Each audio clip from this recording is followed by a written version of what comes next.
जय हिंद एवरीवन। आप सबका आपके यूट्यूब चैनल राष्ट्रीय सेवा पे स्वागत है। आज हम दो इंपॉर्टेंट प्रोजेक्ट्स यहाँ पे डिस्कस करेंगे। रेदर एक प्रोजेक्ट है और एक मिशन है, बट उन दोनों के आगे एक ही नाम है, मौसम। प्रोजेक्ट मौसम जो कि यूपीएससी ने सिविल सर्विसेज में मेंस में भी क्वेश्चन पूछा, एंड एक है जो रिसेंटली अभी सितंबर में हम देखते हैं, मिशन मौसम। आप सबने ज्योग्राफी में इंडियन मॉनसून पढ़ा होगा, ठीक है, जो कि मॉनसून जो कि वर्ड है एक अरेबिक वर्ड मौसिम से आया है। मौसिम means the reversal of winds, the seasonal reversal of winds. ठीक है, तो अब सबसे पहले तो अगर मैं point of view NDA, CDS, intelligence bureau, ठीक है, एफकैट, इनसे पर्सपेक्टिव से बात करूं, तो प्रोजेक्ट मौसम मिनिस्ट्री ऑफ कल्चर के अंतर्गत प्रोजेक्ट है। वहीं पर अगर हम बात कर ले मिशन मौसम, जो कि यहाँ पर मिनिस्ट्री ऑफ अर्थ साइंस के अंतर्गत है। ठीक है, दोनों को डिस्कस करेंगे हम एक एक करके कि दोनों में डिफरेंस क्या है। प्रोजेक्ट मौसम, सबसे पहले तो ये सबसे इंपॉर्टेंट पॉइंट आपको पता हो, बिकॉज इसी तरह के ट्रिकी क्वेश्चन यूपीएससी पूछने की कोशिश करता है। मिनिस्ट्री ऑफ कल्चर का एक ये प्रोजेक्ट है जिसको इंप्लीमेंट कर रहा है Indira Gandhi national centre for the art, new Delhi, जो कि इसकी नोडल कोऑर्डिनेटिंग एजेंसी होगी। उसके साथ ही यहाँ पर सपोर्ट के लिए ASI archaeological survey of India है, एंड एसोसिएट बॉडी के तौर पे नेशनल म्यूजियम यहाँ पर है। तो सबसे इंपॉर्टेंट चीज आपको सबसे पहले पता हो, government of India ministry of culture का जो प्रोजेक्ट है दैट्स कॉल्ड प्रोजेक्ट मौसम। अब मॉनसून विंड्स होंगी, ठीक है, उनके पैटर्न, उन सबको यहाँ पे प्रॉपर तरीके से यहाँ पे पढ़ा जाएगा। ठीक है, ये बेसिकली फोकस कर रहा है मॉनसून पैटर्न्स पे, उसके कल्चर रूट्स पे और उसके मैरीटाइम लैंडस्केप्स पे। ये सबसे इंपॉर्टेंट पॉइंट है यहाँ पे, मॉनसून पैटर्न, कल्चर रूट्स और मैरीटाइम लैंडस्केप पे। एंड ये बेसिकली लिंक कर रहा है different part of the Indian ocean littorals को एंड बाकी सबको जो कोस्टल सेंटर्स को अपने हिंटरलैंड के साथ कनेक्ट कर रहे हैं। अब आगे हम डिस्कस करेंगे कि प्रोजेक्ट मौसम के चार मेन ऑब्जेक्टिव क्या हैं। ठीक है, तो मिशन मौसम आपको याद रहे मिनिस्ट्री ऑफ अर्थ साइंस के अंतर्गत है, प्रोजेक्ट मौसम मिनिस्ट्री ऑफ कल्चर के अंतर्गत है। Let's start. प्रोजेक्ट मौसम बेसिकली क्या कर रहा है, मैंने आपको बताया कि जो मॉनसून विंड्स हैं उनकी नॉलेज और मैनिपुलेशन को यहाँ पे, ठीक है, कि किस तरीके से मॉनसून विंड की नॉलेज और मैनिपुलेशन यहाँ पे इंडियन ओशन के अक्रॉस में इंटरेक्शंस को शेप कर रही हैं। प्रोजेक्ट मौसम बेसिकली उस चीज को अंडरस्टैंड कर रहा है, एंड किस तरीके से जो शेयर्ड नॉलेज है, सिस्टम्स हैं, ट्रेडिशंस हैं, टेक्नोलॉजीज हैं, जो आइडियाज हैं, वो यहाँ पे स्प्रेड हैं अलोंग द मैरीटाइम रूट्स। ये बेसिकली प्रोजेक्ट मौसम यहाँ पर एम कर रहा है। ठीक है, again, how the knowledge and the manipulation of monsoon winds has shaped the interaction across the Indian Ocean। ये बेसिकली प्रोजेक्ट मौसम का यहाँ पर एम है अंडरस्टैंड करना। नाउ अगर हम इंडेवर्स की बात कर लें तो दो लेवल पे हैं। अगर मैक्रो लेवल पे बात कर रहे हैं तो ये रिकनेक्ट कर रहा है और रीस्टैब्लिश कर रहा है। ठीक है, communication between the countries of Indian ocean world, सबसे इंपॉर्टेंट पॉइंट अगर 1 2 2 3 स्टेटमेंट्स वाले क्वेश्चन में आता है, तो जो इंडियन ओशन वर्ल्ड की कंट्रीज हैं उन सब के बीच में यहाँ पर कम्युनिकेशन को रिकनेक्ट और री इस्टेब्लिश कर रहा है मैक्रो लेवल पर। ठीक है, जिससे हम देखते हैं वहाँ की कल्चरल वैल्यूज, कंसर्न, उन सब को कहीं ना कहीं अंडरस्टैंड करने की कोशिश कर रहा है। मिनिस्ट्री ऑफ कल्चर का प्रोजेक्ट है तो क्वाइट ऑब्वियस कल्चरल थिंग आपके दिमाग में रहनी चाहिए। नंबर टू, माइक्रो लेवल पे क्या कर रहा है ये, the focus is on understanding the national cultures in their regional maritime मिलियो। ठीक है, बेसिकली जो उनका नेशनल कल्चर है उसको अंडरस्टैंड करना यहाँ पे फोकस कर रहा है एट अ माइक्रो लेवल। ठीक है, मैक्रो लेवल पे कम्युनिकेशन को रिकनेक्ट और रीस्टैब्लिश कर रहा है, माइक्रो लेवल पे नेशनल कल्चर्स। नाउ चार इसके ऑब्जेक्टिव्स है। ठीक है, ऑल दो यूपीएससी मेंस पर्सपेक्टिव से क्वेश्चन आया था। ठीक है, बट अगर आपके यहाँ पे NDA, CDS, AFCAT, intelligence bureau, in CAPF in exam में पूछ लिया जाता है, सीएपीएफ में मैं एक्सपेक्ट कर सकता हूँ कि थोड़ा सा स्टेटमेंट वाले क्वेश्चन आ जाएंगे। अब सबसे पहले तो मिनिस्ट्री ऑफ कल्चर के अंतर्गत है, तो आपको याद रहना चाहिए कुछ ना कुछ कल्चर से रिलेटेड पक्का होगा। तो first, it aims to revive the lost connections with countries. ठीक है, यहाँ पे जो कनेक्शन लॉस हो गया है उसको कहीं ना कहीं रिवाइव करेगा, री इस्टैब्लिश करेगा। ठीक है, जितने भी इंडियन ओशन के अंदर नेशंस हैं, they have been interconnected for many centuries. जितने भी इंडियन ओशन के यहाँ पे नेशंस हैं वो इंटरकनेक्टेड थे बहुत सेंचुरीज तक। ये प्रोजेक्ट बेसिकली सेलिब्रेट कर रहा है, it seeks to document and celebrate the common economic ties and the cultural values. जो सारी कंट्रीज थी इंडियन ओशन वर्ल्ड की, जो इनका economic ties, common economic ties है, कल्चरल वैल्यूज है, इन सब को कहीं ना कहीं यहाँ पर ये सेलिब्रेट कर रहा है और रिवाइवल कर रहा है, उनका कनेक्शन को रीस्टैब्लिश कर रहा है।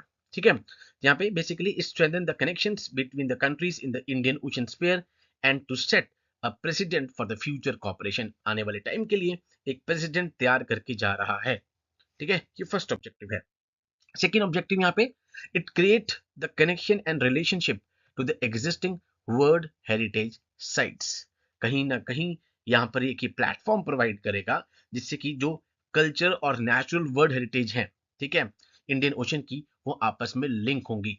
क्रॉस कल्चरल नैरेटिव्स को यहाँ पर कहीं ना कहीं ये प्रमोट करेगा। ठीक है, क्रॉस कल्चरल नैरेटिव्स को।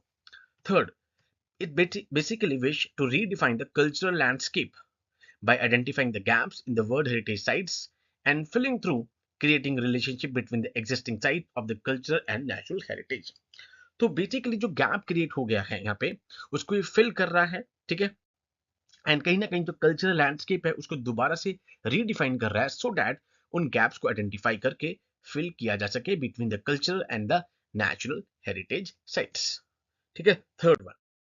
अब फोर्थ अगर मैं बात करूं तो ये बेसिकली अचीव, यहाँ पे एम कर रहा है, it aims to achieve the cross national world heritage nomination. ये जो भी मैंने अंडरलाइन कर रखा है ये बहुत इंपॉर्टेंट है एग्जाम पॉइंट ऑफ व्यू से। अगेन अभी मैं राइट हैंड से लिख नहीं सकता हूँ, इस कारण मुझे यहाँ पे लेफ्ट हैंड से करना पड़ रहा है। ठीक है, पर मैंने ऑलरेडी जो इंपॉर्टेंट पॉइंट्स है हमारे एग्जाम पॉइंट ऑफ व्यू से, मैंने उस चीज को यहाँ पे पहले ही अंडरलाइन कर दिया है। ये प्रोजेक्ट यहाँ पे एडवोकेट कर रहा है for the maritime routes of the Indian ocean to achieve cross national nomination, cross national by national जो है नॉमिनेशन हो, so that sustainable development, heritage development, research, cultural convention, इन सब के ऊपर यहाँ पे फोकस किया जा सके। तो ये थे यहाँ पर ऑब्जेक्टिव्स प्रोजेक्ट मौसम के।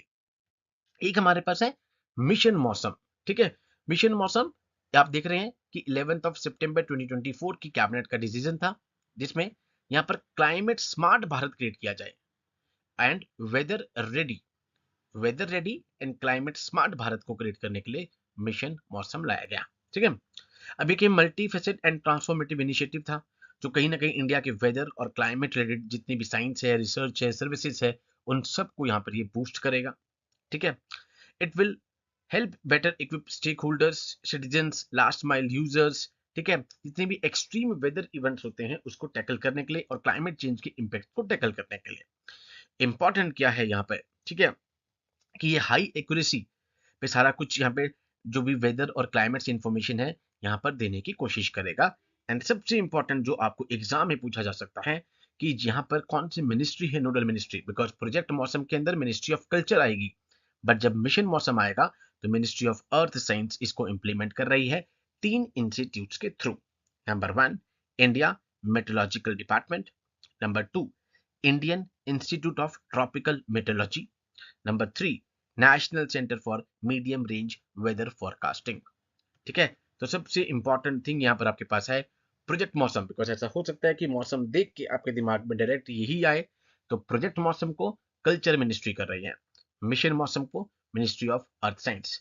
मिनिस्ट्री ऑफ कल्चर का जब मतलब आएगा तो कहीं ना कहीं आप देख रहे हैं कि इकोनॉमिक टाइज, कल्चरल टाइज, ठीक है, उन सबको कहीं ना कहीं यहाँ पे कंसिडरेशन किया जाएगा। और जो मिशन मौसम है यहाँ पे ध्यान रहे, तो जितने भी क्लाइमेट से रिलेटेड चीजें हैं, वेदर से रिलेटेड चीजें हैं, यहाँ पे कोशिश की जाएगी कि वहां पे कहीं ना कहीं एक्यूरेसी लेकर आई जाए। ठीक है, एंड जो मिनिस्ट्री ऑफ अर्थ साइंस है वो उसको इम्प्लीमेंट कर रही है इन 3 यहाँ पर डिपार्टमेंट्स के थ्रू, जो कि हम डिस्कस करी, IMD, IITM and national centre for medium range weather forecasting. ठीक है, तो ये था आज का हमारा सेशन जिसमें हमने डिफरेंस डिस्कस किया, मिशन मौसम वर्सेस द प्रोजेक्ट मौसम। ठीक है, 16 दिसंबर से, जैसे कि मैं पहले भी अनाउंसमेंट कर चुका हूं यहाँ पे, कि हमारे CDS और NDA का ऑनलाइन बैच स्टार्ट हो रहा है। FCAT का बैच ऑलरेडी स्टार्ट हो चुका है। नेक्स्ट बैच हम यहाँ पे 25 दिसंबर से FCAT का स्टार्ट करेंगे, बिकॉज इस बैच में ऑलरेडी 40 to 50 स्टूडेंट्स हो चुके हैं। तो आई वॉन्ट कि यहाँ पे जो भी न्यू स्टूडेंट्स आए वो फ्रेश बैच में बैठे, सो दैट एक बैच में बहुत ज्यादा बच्चे यहाँ पे ना हो जाए। प्लस NDA, CDS, FCAT तीनों नोटिफिकेशन आउट हो चुके हैं। ठीक है, तो प्लीज सभी बच्चे टाइमली इस फॉर्म को भर दीजिए, बिकॉज कई बार यहाँ पर कि बाद में भरूंगा, बाद में भरूंगा, ठीक है, तो कई बार यहाँ पे टाइम डिले हो जाता है, सर्वर का इश्यू आ जाता है। एंड कई बार मैंने देखा है कि स्टूडेंट्स का इवन स्किप भी हुआ है। लास्ट टाइम ही मेरे स्टूडेंट का NDA का पेपर स्किप हुआ, फॉर्म स्किप हुआ, वो इसी उसमें रहा कि मैं लास्ट में भरूंगा सर, एंड लास्ट में जाके सर्वर इशू या उसको कोई टाइम का इशू, एंड वो स्किप हो गया। सो सभी एस्पिरेंट से यहाँ पे मेरी यहाँ पे रिक्वेस्ट है कि वो NDA, CDS FCAT का फॉर्म जल्दी से जल्दी भरते। So with these words, I conclude my today's session. Jai Hind to all. Take care.